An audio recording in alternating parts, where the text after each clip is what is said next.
வணக்கம். Great ventures வழங்கும் லாபம் கமாரோட்டியில் ஜெயிக்கலாம் வாங்க. இன்றைய நிகழ்ச்சிக்கு நம் அரங்கத்திற்கு வந்திருப்பவர் கிரேட் வெஞ்சர்ஸ் நிறுவனத்தின் தலைவரான திரு ஹரிஹரன் அவர்கள்.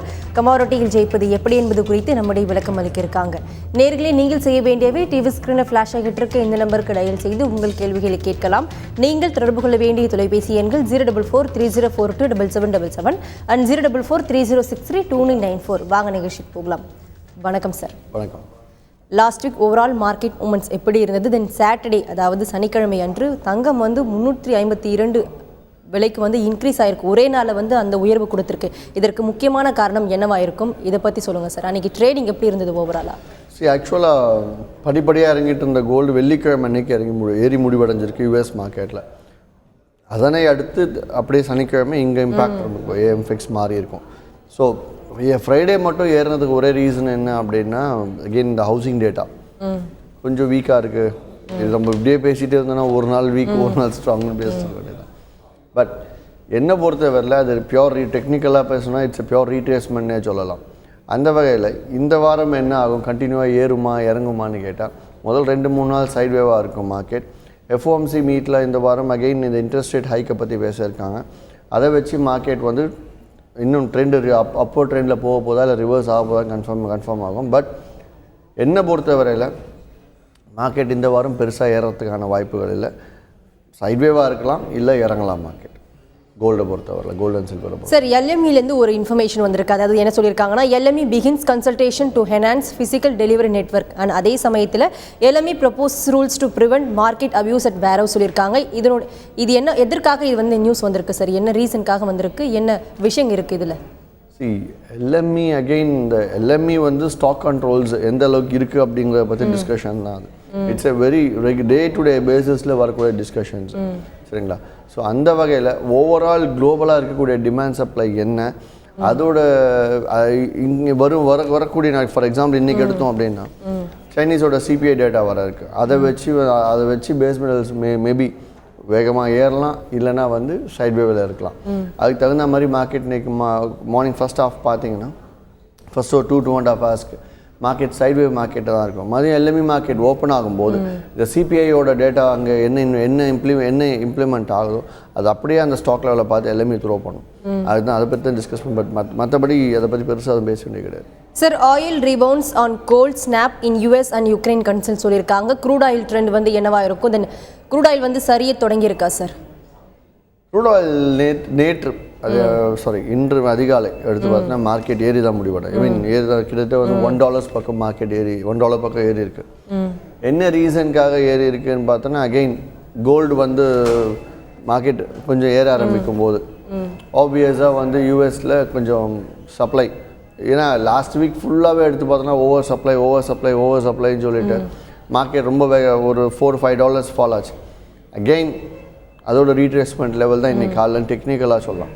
ஃபண்டமெண்டலாக எடுத்து பார்த்தோன்னா ஒன்றும் பெருசாக சொல்கிறதுக்கு கிடையாது. இட்ஸ் பியூர் சைட்வேவ் நியூஸ் தான், பெருசாக கிடையாது. சார், கமாடிட்டி ட்ரேடிங்னால் பாதி ஃபண்டமெண்டல்ஸ் அண்ட் பாதி டெக்னிக்கல்ஸ் பொருந்து தான் ட்ரேடிங்கில் இருக்குது.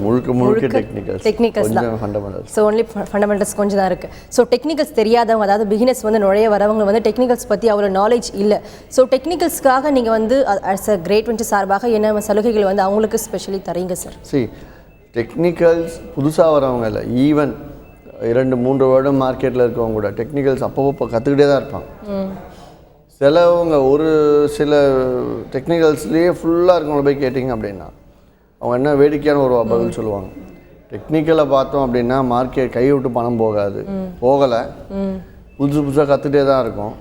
அதே மாதிரி எந்த டெக்னிக்கல் எடுத்துக்கிட்டாலும் விட்ட பணத்தை பிடிக்கிறோம், பிடிச்ச பணத்தை விடுறோம், இதுதான் மாறி போயிட்டுருக்குன்னு சொல்கிறாங்க.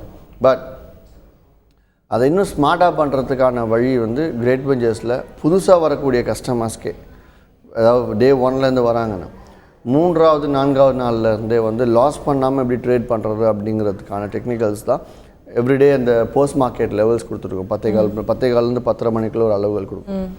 அதை பார்த்து இவங்க ட்ரேட் பண்ணாங்கனாலே தட் இஸ் மோர் தென் எனஃப்னு சொல்லலாம். ஏன்னா அதை பார்த்து பண்ணி நிறைய பேர், எக்கச்சக்கமான பேர் ஆதாயம் அடைஞ்சிட்ருக்காங்க. அந்த எனக்கும் ஃபீட்பேக்ஸ் நிறைய ஈவன் நம்ம இந்த நிகழ்ச்சியோட கவனிக்கலாம். நிறைய பேர் சொல்லியிருக்காங்க க்ரூட் ஆயிலில் அவ்வளோ நல்லா போயிட்டுருக்கு, சில்வர் அவ்வளோ நல்லா போயிட்டுருக்குன்னு சொல்லியிருக்காங்க. ஸோ இதை வச்சு பண்ணாலே போதும் சார். அதே மாதிரி டெக்னிக்கல்ஸ் கற்றுக்கிறது ரொம்ப ஈஸியாக சார்? டெக்னிக்கல்ஸ் கற்றுக்க முடியாது. டெக்னிக்கல்ஸ் கற்றுக்கிறதுங்க ரொம்ப கஷ்டம். அதே மாதிரி ஃபார் எக்ஸாம்பிள் எனக்கு தெரிஞ்ச ஏதோ ஒரு பேண்ட் புலிங்க பேண்ட்ஸோ இல்லை ஏதோ ஒரு எலியாட் வெப்சைட் ஏதோ சொல்லிக் கொடுக்குறேன் அப்படின்னா கூட உட்காந்து கவனிக்கும்போது நல்லா புரிஞ்ச மாதிரியே இருக்கும். தனியாக அவங்க வீட்டில் போயிட்டு தனியாக உட்காந்துட்டு அந்த சார்ட்டை ஸ்ட்ராட்டஜியை லே பண்ணி பார்க்கும்போது அவங்களுக்கு புரியாது. அவ்வளோ டிஃபிகல்ட் அது. அப்படியே அதுக்கப்புறமாவும் வந்து அவங்க சரி நெட்லாம் பார்த்துக்கிட்டு படித்து பண்ணாலும் ஸ்டாப் லாஸ்ன்னு ஆகும்போது அந்த ஸ்டாப் லாஸ் ஹைட் பண்ணும்போது பெரிய ஸ்டாப் லாஸ் ஆகும். அந்த ஸ்டாப் லாஸ் எப்படி குறைச்சி வைக்கலாம், எப்படி அவாய்ட் பண்ணலாம், இல்லை இந்த என்ட்ரியே கொடுக்காம எப்படி அவாய்ட் பண்ணலாம் அப்படின்லாம் நிறைய அதாவது லைஃப் டைமாக கற்றுக்கிட்டே போகலாம்ல. ஆனால் எனக்கு இந்த லாபம் போதும், இது வரைக்கும் நான் கற்றுக்கிறேன்னு சொல்லிட்டு பிளான் பண்ணி பண்ணலாம். தொடர்ந்து பேசலாம் சார். தேனியிலிருந்து ஒரு நேர்ல இருக்காங்க. வணக்கம் ரகுராம். வணக்கம் மேம். சொல்லுங்க ரகுராம், கமாடிட்டி மார்க்கெட் குறித்து உங்க கேள்வி என்ன? மேம், இந்த பங்கு சந்தைகள் அந்நிய செலாவணி முதலீடு செய்யறதுனால எப்படி மேம் உயருது?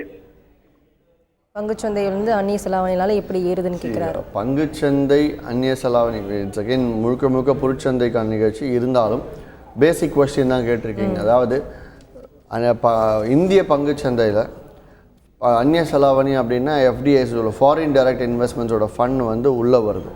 ஸோ அப்படி அவங்க வந்து உள்ளே வரும்போது அவங்களோட பணம் ஃபாரினோட, அதாவது எஃப்ஐஎஸ்னே சொல்லுவாங்க, அவங்களோட இன்ஸ்டிடியூஷனல் ஃபண்ட்ஸ் வந்து என்னாகும் ஒவ்வொரு நாட்டில் இருக்கக்கூடிய பங்குச்சந்தையில் போட்டு அவங்களோட பணத்தை போட்டு அவங்களுக்கு தெரியும், அவங்க அதை கணிச்சிட்டே இருப்பாங்க எந்த நாடோட பொருளாதாரம் நல்லா இருக்க போகுது.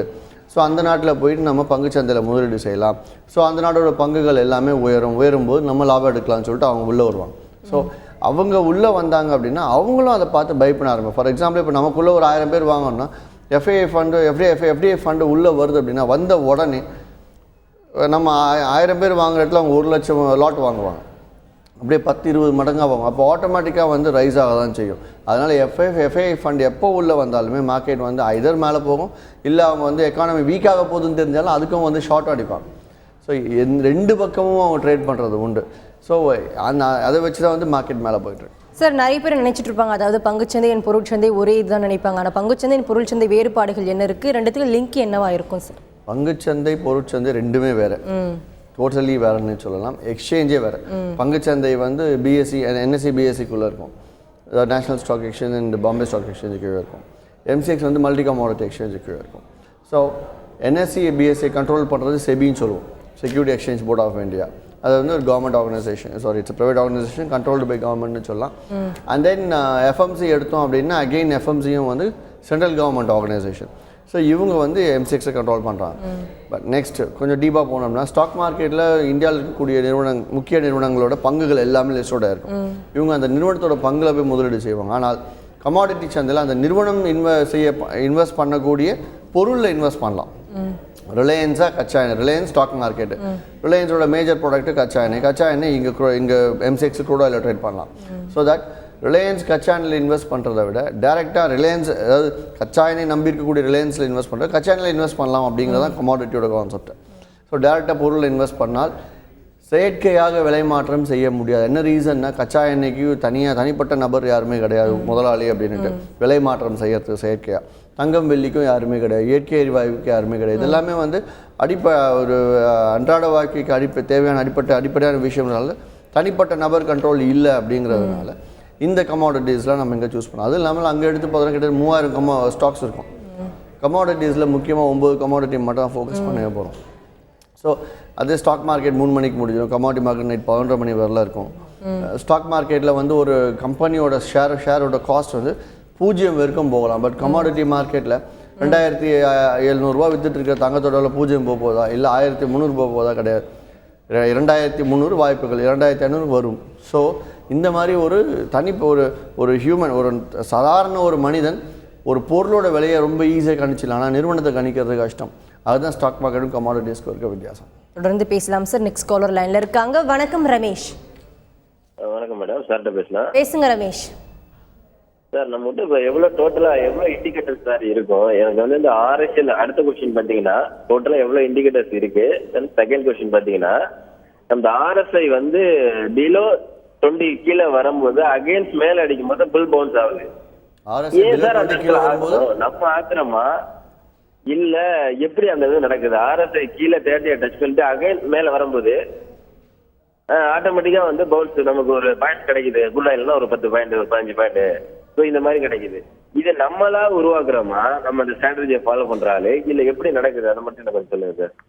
எது நம்ம இல்லை என்ன நம்மளா உருவாக்குறோமான்னு கேட்குறீங்க? ரமேஷ் தொடர்பில் இருக்கீங்களா சார்? லைன்ல இல்லை. ஸோ இண்டிகேட்டர்ஸ் சொல்லிடுங்க சார், எத்தனை இண்டிகேட்டர்ஸ் இருக்குன்னு கேட்குறேன். இண்டிகேட்டர்ஸ் இடத்துல கிட்டத்தட்ட எனக்கு தெரியும், அதாவது சாதாரணமாக எல்லாரும் யூஸ் பண்ணக்கூடியது 56 இண்டிகேட்டர் இருக்குது. இது இல்லாமல் தனித்தனியாக ஒவ்வொருத்தரும் ஒவ்வொரு இண்டிகேட்டர்ஸ் கொடுத்துட்ருக்காங்க. இப்போ உங்கள் பேர்லேயே ஒரு இண்டிகேட்டர் கொடுக்கலாம், என் பேர்லேயும் இண்டிகேட்டர் டிசைன் பண்ணிக்கலாம். பட் அடிப்படையான இண்டிகேட்டர்ஸ் 50லேருந்து 55 வரைக்கும் இருக்கும், முக்கியமாக எல்லா சார்ட்ஸ்லேயும் இருக்கக்கூடிய இண்டிகேட்டர்ஸ். இதில் RSI அப்படிங்கிற ரிலேட்டிவ் ஸ்ட்ரென்த் இண்டெக்ஸ் அப்படின்னும். ஸோ அதாவது மார்க்கெட்டோட ஸ்ட்ரென்த் வால்யூம் எந்த அளவுக்கு ட்ரேட் ஆகிட்டு இருக்கு அப்படிங்கிறதும் ஒவ்வொரு நிமிடத்துக்கும் அதை கம்பேர் பண்ணிக்கிட்டே இருக்கும். ஸோ அப்படி வந்துட்டு ஓவராலாக இண்டெக்ஸோட ரேஞ்ச் தான் வந்து 0 to 20 0 to 20 வைக்கிறது கீழே மேலே. ஸோ அப்படி கீழே இருக்க லைன் டச் பண்ணிட்டு மார்க்கெட் ரிவர்ஸ் ஆகும்போது நீங்கள் தாராளமாக ஆயில் வச்சு இந்த மாதிரி பை பண்ணலாம். பை பண்ணி 10 ரூபாங்கிற 7 ரூபா 8 ரூபா ஈஸியாக நீங்கள் ட்ரை பண்ணி இன்னும் கான்ஃபிடென்ட்டாக எடுக்கணும் அப்படின்னு நினச்சிங்கன்னா. அதே மாதிரி நல்லா மார்க்கெட் வந்து அகெயின் மேலே போயிட்டு ரிவர்ஸ் ஆகுது அப்படின்னாலும் யூ கேன் கோ ஷார்ட், அந்த இடத்துலையும் போகலாம். அதில் அந்த லைன் தாண்டிடுச்சு அப்படின்னா மட்டும் நீங்கள் கேர்ஃபுல்லாக இருக்கணும். அந்த இடத்துல ஆக்சுவலாக பை போகலான்னு சொல்லுவாங்க, பட் எனக்கு அதில் நான் எப்போவுமே சேஃபாக ட்ரேட் பண்ணணும் அப்படின்னு நினைக்கிறதுனால அது வேண்டான்னு சொல்லுவேன். அண்ட் தென் இதை வச்சு தான் மார்க்கெட் மூவ் ஆகுது அப்படிங்கிற மாதிரி நீங்கள் ஒரு கேள்வி கேட்டிங்கன்னு நினைக்கிறேன். கடைசியில் அப்படி கேட்டிருந்தால் அது தவறு. அதாவது ஒரு இது மார்க்கெட்னே நினைக்காதீங்க, ஏதோ ஒரு பொருளோட நம்பர், அந்த பொருளோட டிமாண்ட் சப்ளை வந்து எந்த அளவுக்கு வியாபாரம் ஆகிட்டுருக்கு அப்படிங்கிறதோட மூமெண்ட்டை வச்சுட்டு எந்த ஃபார்முலா வேணாலும் போட்டு அந்த ஃபார்முலாவுக்கு அந்த மூவ்மெண்ட் கரெக்டாக இருக்கான்னு செக் பண்ணி அது லாப நஷ்டம் பார்க்குறது தான் வந்து இந்த இண்டிகேட்டர்ஸ் எல்லாமே.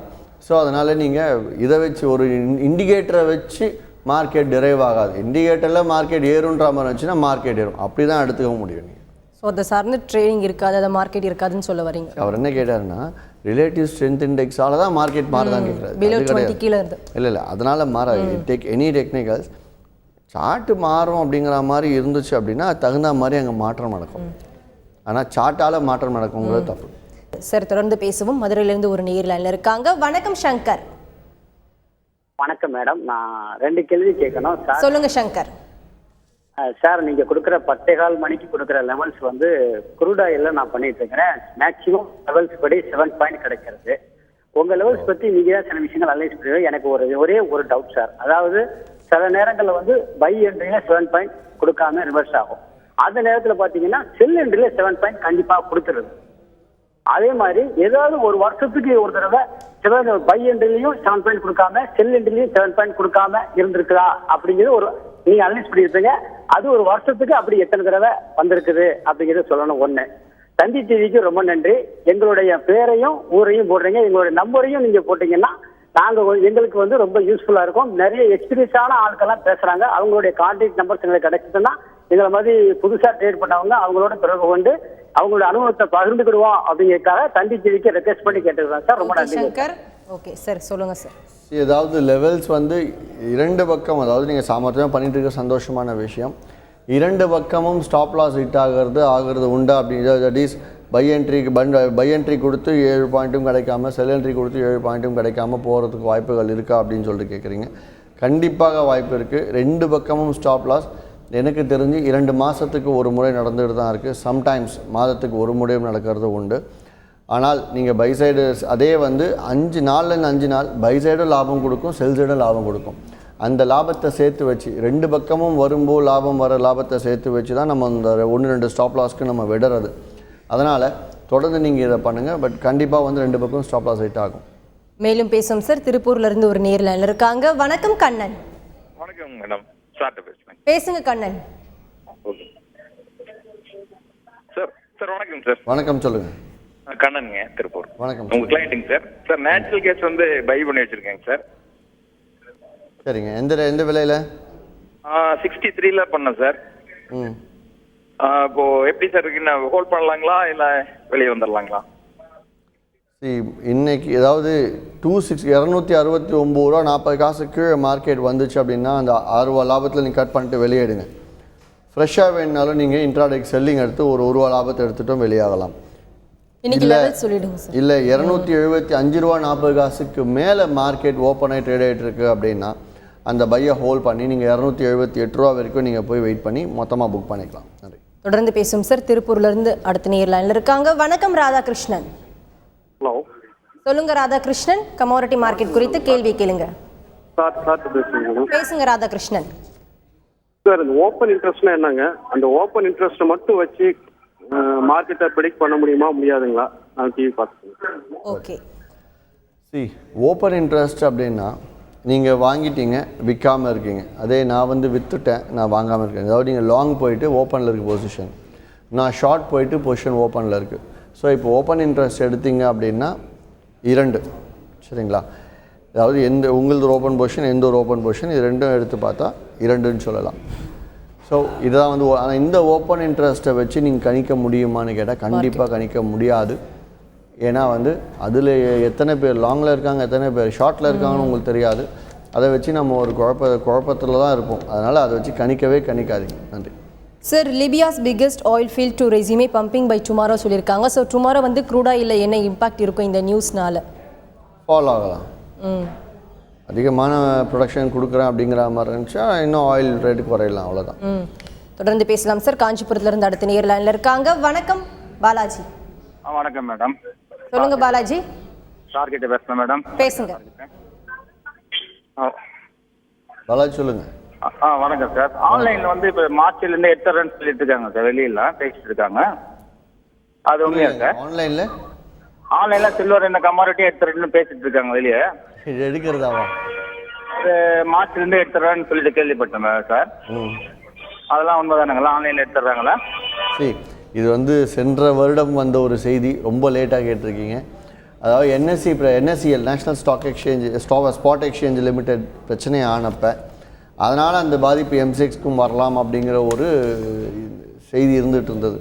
பட் அதெல்லாம் இந்த ஆண்டி அரசாங்கம் அதை MCXை கைப்பற்றி அதுக்கப்புறம் அரசாங்கம் அதை MCX இந்த Kotak state bank of India இவங்களுக்குலாம் கொடுத்து 2 மாதம் ஆகுது. முழுக்க இப்போ அரசாங்கமும் அரசாங்கம் கண்ட்ரோலில் தான் இருந்துகிட்ருக்குன்னு நான் சொல்லுவேன். பட் அகெயின் நிறைய பெரிய பெரிய வங்கிகள், பெரிய பெரிய நிறுவனங்கள்லாம் இதில் பங்குதாரராக வந்திருக்கிறதுனால அதெல்லாம் நடக்கிறதுக்கான வாய்ப்புகள் 99% கிடையாது. மீறி நடந்தால் விவசாய பொருட்களில் மட்டும் வேணால் இருக்கலாமே தவிர இந்த பொருளாக இருக்கிறதுக்கான வாய்ப்புகள் கிடையாது. தொடர்ந்து பேசும் சார். கோவையிலிருந்து நெக்ஸ்ட் காலர் லைனில் இருக்காங்க. வணக்கம் குருநாதன்.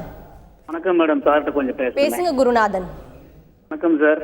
வணக்கம் சார். நம்ம இப்போ ட்ரேடிங்கில் MCX ட்ரேடிங்கில் இப்போ ஓடிங்கில் பார்த்தோம்னா டோட்டல் பையர் அண்ட் டோட்டல் செல்லர்ஸில் ஒரு 1000 பேர், இந்த பக்கம் ஒரு 2000 பேர், அந்த மாதிரி மாறி வருது. ஆனால் ட்ரேட் நடக்கிறது இந்தியா ஆல் ஓவர் இந்தியா நடக்கும்பொழுது ஆயிரக்கணக்கான பேர், லட்சக்கணக்கான பேர் ட்ரேட் பண்ணுறாங்க இல்லைங்களா? பட் இதில் MCXல ரெஃப்ளெக்ட் ஆகுறது பார்த்தீங்கன்னா ஒரு லாட்டு, 2 லாட்டு 20 பேர், 10 பேர், 5 லாட்டில் 15 பேர், இப்படி தான் மாறி வருது. பட் இது கரெக்டு தானே அது?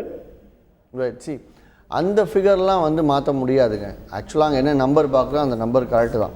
Total number of buyers, total number of sellers இருக்கிறது எல்லாமே கரெக்ட். இதில் டிஸ்க்ளோஸ் குவான்டிட்டின்னு போடலாம்.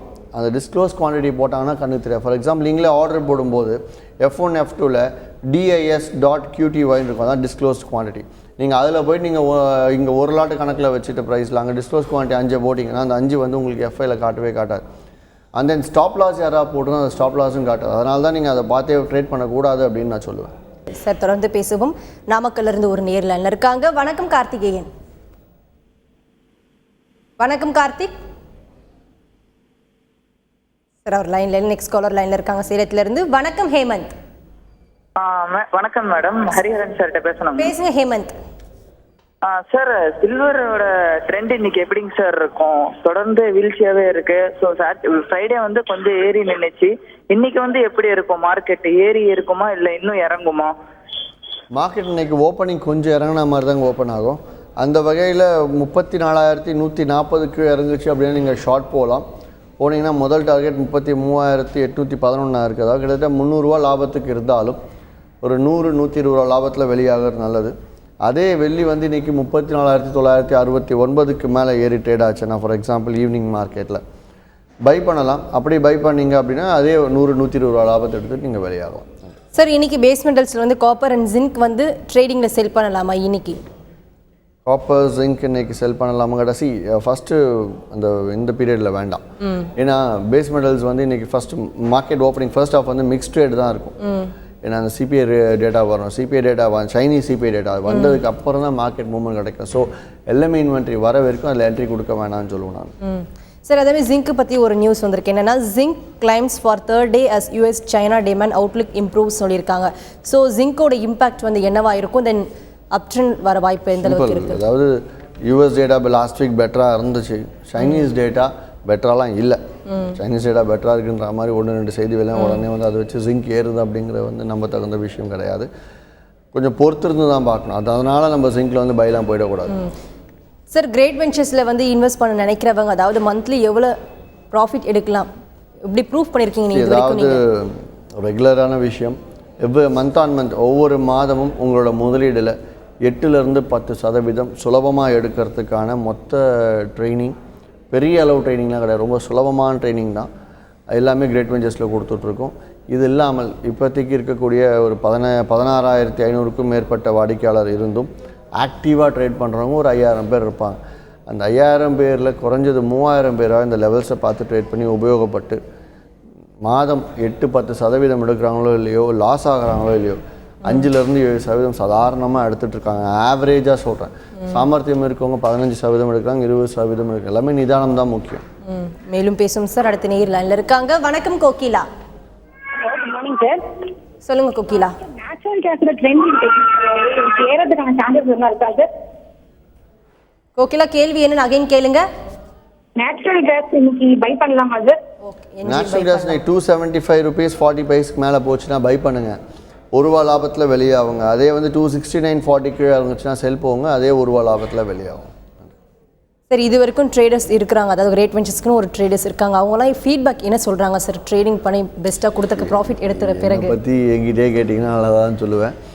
பட் ஸ்டில் மார்க்கெட்டில் பண்ணக்கூடிய இல்லைக்கு எல்லா அதாவது இருக்கக்கூடிய கமாடிட்டிஸ் ட்ரேட், தமிழ்நாட்டில் கமாடிட்டி ட்ரேட் பண்ணுறவங்க எல்லாருமே கிரேட் வெஞ்சர்ஸில் அக்கௌண்ட் வச்சுட்ருக்காங்க. அதில் ஒரு சிலவங்க வந்து வேறு இடத்துலேருந்து வந்தவங்களும் இருப்பாங்க. வெளியிலேருந்து உள்ளே வந்து 10 பேர் இருந்தால் கிரேட் வெஞ்சர்ஸ்லேருந்து சும்மா வெளியே போய் பார்க்கலான்னு 1-2 பேர் போயிருந்தால் பெரிய விஷயம். பட் அவங்களுக்குள்ளே யார் பேசிட்டாலுமே கிரேட் வெஞ்சர்ஸில் பண்ணால் வந்து சேஃபு. அமௌண்ட் வந்து என்ன ஆச்சோ இல்லையோ அமௌண்ட் லாஸ் ஆகலை, போட்ட பணம் கையில் இருக்குது. அதுக்கு மேலே என்ன ட்ரேட் பண்ணாலும் மாதம் வந்து ஒரு 10-15% சாதாரணமாக எடுக்கிறேன்ட்டு நிறைய பேர் சொல்லிட்டு தான் இருக்காங்க. அதை வச்சு தான் நாங்கள் எடுத்த கணக்கெடுப்பில் அதாவது போன மாதத்து அதாவது ஜூன், ஜூலை, ஆகஸ்ட் இந்த 3 மாதம் மொத்தமாக 684 பேர் தொடர்ந்து லாபம் எடுத்திருக்காங்க அப்படின்னு நான் ஆல்ரெடி சொல்லியிருக்கேன். அதுக்கான ஒரு ப்ரோக்ராம் ஆர்கனைஸ் பண்ணுறதுக்கு பிளான் பண்ணிருக்கேன். மேபி கரன்சி லான்ச் பண்ண இம்மீடியட்டாகவே இல்லை அதோட சேர்த்தே கூட செய்யலாம். ஆனால் அதனை அடுத்து அதே ஆகஸ்ட், செப்டம்பர், அக்டோபர் அந்த 3 மாதம் எடுத்து பார்த்தோன்னா பெருசாக இல்லை, 726 பேர் மொத்தமாக வந்து அதே மாதிரி கண்டினியூவாக தொடர்ந்து 3 மாதம் லாபம் எடுத்துருக்காங்க. It's A good show. அது வந்து அந்த அளவுக்கு ஒவ்வொரு மாதம் எடுத்து பார்த்தோன்னா எப்படியும் அந்த 5,000ல் ஒரு 3,000 பேருக்கு மேலே இருப்பாங்க. ஸோ அதனால் கண்டினியூவாக 3 மந்த்ஸ்க்கு எடுக்கிறதுங்கிறது இட்ஸ் எ குட் சைன். அந்த மாதிரி பார்க்கும்போது அப்போ சென்ற குவார்ட்டர் 680 பேர் மேலே இருந்தாங்க, இந்த வாட்டி 720 பேருக்கு மேலே இருக்கிறது நல்ல விஷயம் தான். நன்றி சார். நிச்சயமாக அதாவது கிரேட் வெஞ்சர்ஸ் சார்பாக வந்து ட்ரேடர்ஸ் வந்து எவ்வளோ பயனடைஞ்சிருக்காங்க என்பதை பற்றி ரொம்ப தெளிவாக சொன்னீங்க சார். ஒவ்வொரு கேளுக்கும் ரொம்ப பொறுமையாக பதிலளிச்சிங்க சார். நன்றி. நன்றி, வணக்கம். கிரேட் வெஞ்சர்ஸ் வழங்கும் லாபம் கமாடிட்டியில் ஜெயிக்கலாமாக நிகழ்ச்சிக்கு இன்று நம் அரங்கத்திற்கு வந்திருப்பவர் கிரேட் வெஞ்சர்ஸ் நிறுவனத்தின் தலைவரான திரு ஹரிஹரன் அவர்கள். கமாடிட்டியில் ஜெயிப்பது எப்படி என்பது குறித்து அவர்கள் சொன்ன பலவிதமான கருத்துக்கள் உங்களுக்கு ரொம்பவே பயனுள்ளதாக அமைஞ்சிருக்கும். மீண்டும் சந்திப்போம். வணக்கம்.